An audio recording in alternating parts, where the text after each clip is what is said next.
Elephant Man Podcast Network, grown man conversations dealing with elephants in the room. Like, subscribe, share, hit the notification bell so you can know when new material is coming out. What's going on, family? What's going on, family? Blessings to everybody.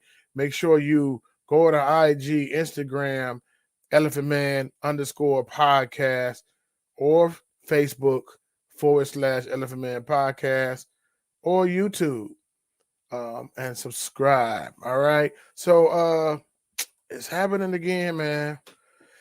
It's happening again. Amir Locke this time. Brother. I don't know. They're going crazy up there in Minnesota, man. You know. So I'm gonna show this little video, man, and then I'm gonna ask some questions that's always brought up after a tragedy hits our community. You might can answer these questions for me, man. But I'd hate to be the bearer of bad news. I know, man, this platform, I don't be trying to be the bearer of bad news, or negative or divisive or dividing or blame game or any of that, man. It's just these things keep happening and we try to heal, right?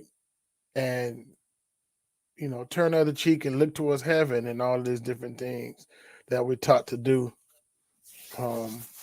But we're not fainting, we're not losing hope. I'm not saying that, but I'm saying, man, if you pick at a scab, you ever picked at a scab? You ever got a bad cut, and then a scab grow over it? Well, that scab is to keep the dirt out, to keep the infection out, and to help you heal. But as it's healing, it start to itch a little bit around the outside or on the inside.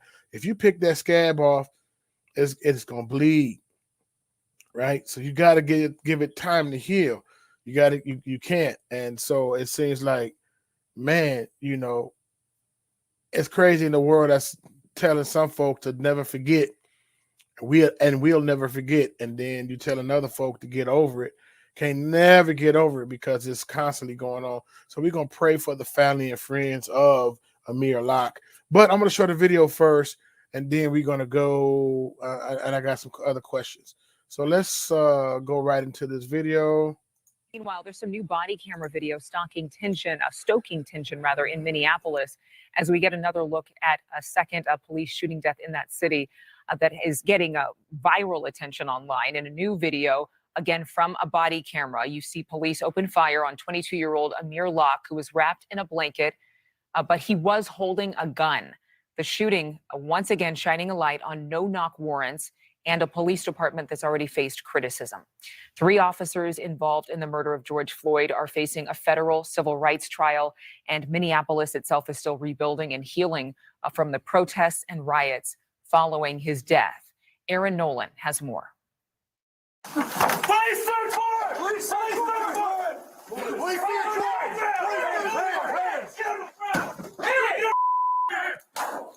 This body cam footage showing the moments Minneapolis SWAT officers shot Amir Locke. The officers enter the apartment showing guns, and they yell, "Police, search warrant, hands, and get on the ground." As Locke begins to rise, wrapped in a blanket and holding a pistol, the officers fire 3 shots. Locke is later pronounced dead at the hospital. This prompting social justice activists to call for the officer who fired the shots to be arrested and charged. Under the current Minneapolis policy, officers must identify themselves as police and announce their purpose as search warrant before entering any domicile, regardless of whether a judge signed off on an unannounced or no-knock entry. Now, Locke's family is being represented by attorney Ben Crump, who said on Thursday, "This is yet another example of why we need to put an end to these kinds of search warrants, so that one day Black Americans will be able to sleep safely in their beds at night." Police say Locke is not named in the search warrants that brought the officers to that address.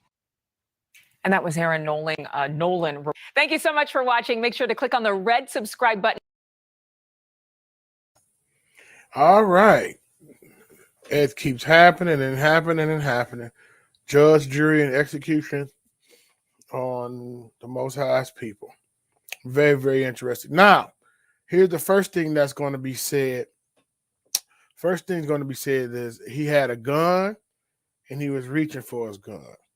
So I understand when folks say he had a gun and he was reaching for his gun. So I think with that being in the video, the police gonna get off because he had a gun, and they're gonna say I was offended, I was, I was threatened, and my life was threatened, and I had to shoot him before he shot me. But here's the thing that could be. I want you to let me know what you think about this. And I'm not sharing this because I want you upset or take your eyes off Republican Jesus or anything like that. Keep your eyes on it, right?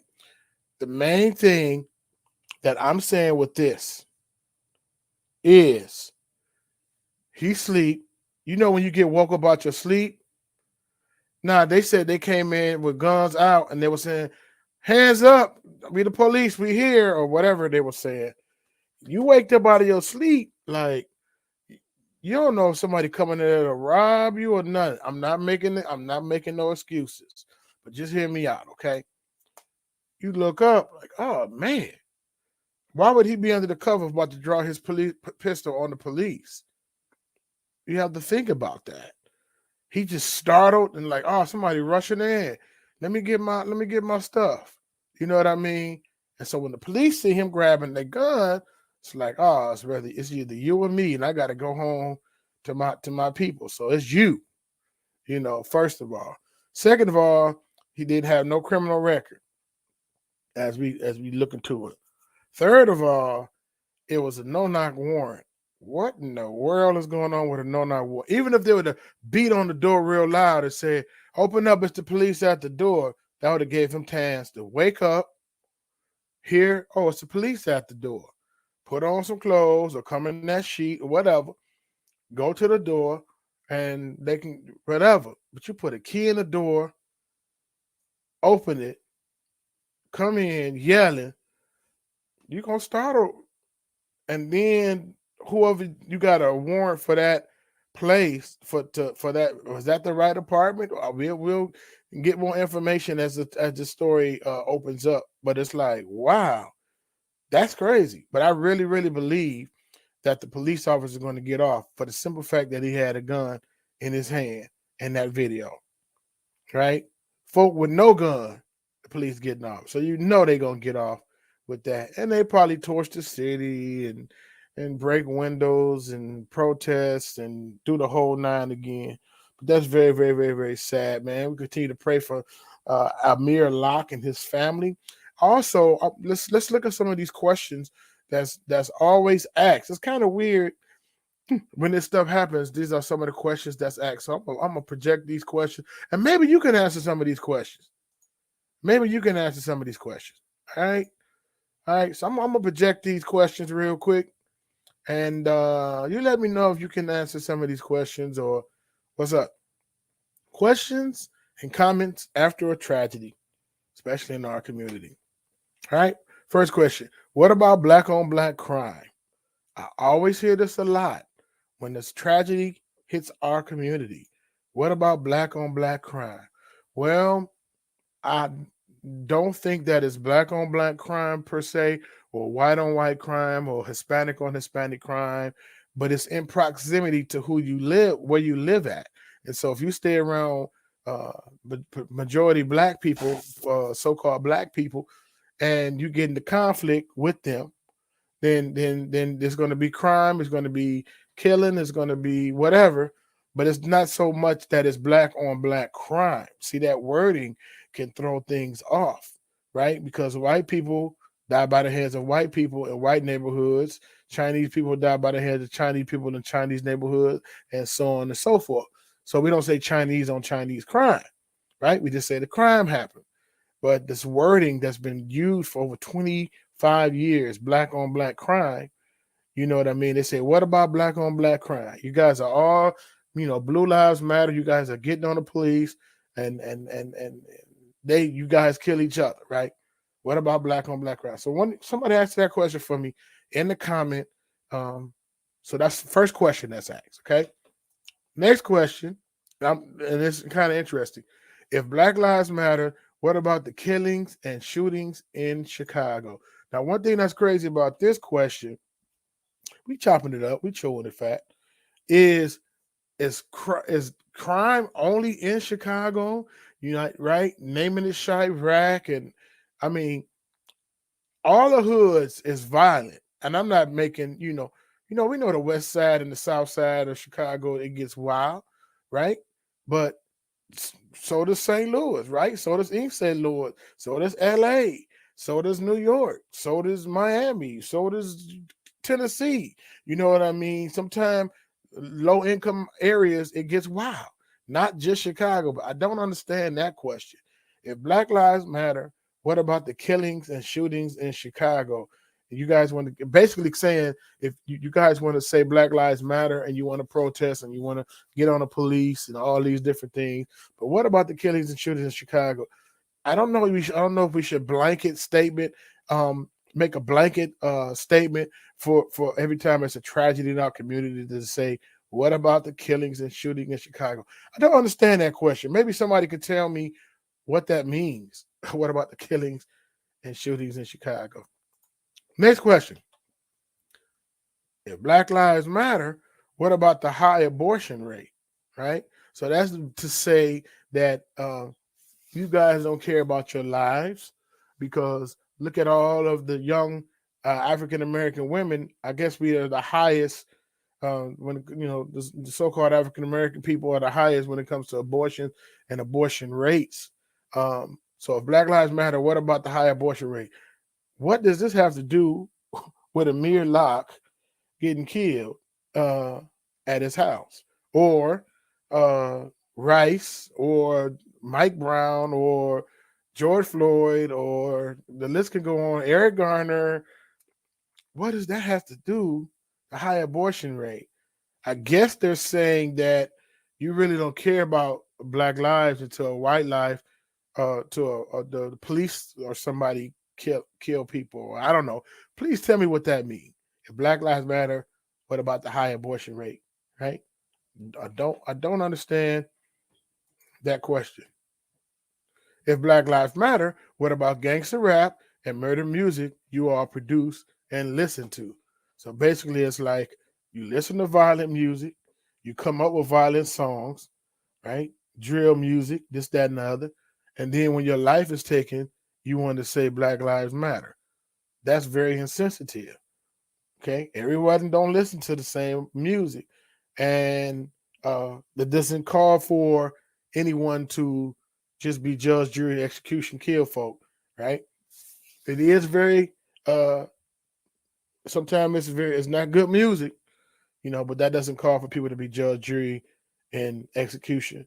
When we have violent movies, Ghetto Boys back in the day made a very, very interesting statement. We had violent movies back in the day, right? But that don't mean people can go out and just kill at will. You know what I mean? And there's guys looked upon as actors and actresses and heroes, right? And then when musicians come out and do these songs, whether they're telling their song, whether they're fabricated or whether it's real life, how they lived it and got down, they just like, well, you can't say, Black Lives Matter and you upset because of this happened because you listen to and create gangster rap and murder music. That's very, very, very, that these blanket statements for the whole community is terrible. So I don't understand that. So you guys let me know what's going on with those questions. Are they, divergence, right? To shift the blame, or are they legitimate questions? Please let me know. Like, subscribe, share Elephant Man Podcast Network, Grown Man Conversations dealing with elephants in the room. We're gonna have to definitely pray for our loved ones. We got to pray for our families. We got to pray for our communities. Very, very, very, very interesting, man. Very interesting. And we can't never let the scab, let the wounds heal, right? Because it's continual drama. And folk be like, if you just comply and assimilate to the culture and everything will be all right. No, we are in Babylon. We are in a foreign land and we are enemies of war. And the Most High will, handle that during his time. And I wish nothing bad on nobody. I'm not saying that, but no one is perfect and no one is going to get away with anything. I don't care how many laws you write or how many legislative things you pass, or how many ARs you got, or how many nuclear weapons or tanks you got. Everyone has to answer, right? Want to do what I don't understand, to do what I will, and then get raptured up to go see Republican Jesus in the sky. And it's time out for the fairy tales and fallacy. I do believe in Yahushua HaMashiach. I'm not saying that. Pre-trib, post-trib, mid-trib rapture. I ain't getting into all that, but I'm just saying that the mindset, you know, I don't know that. I'm gonna stop. Elephant Man Podcast Network, grown men conversation dealing with elements in the room. I am out. Perfect.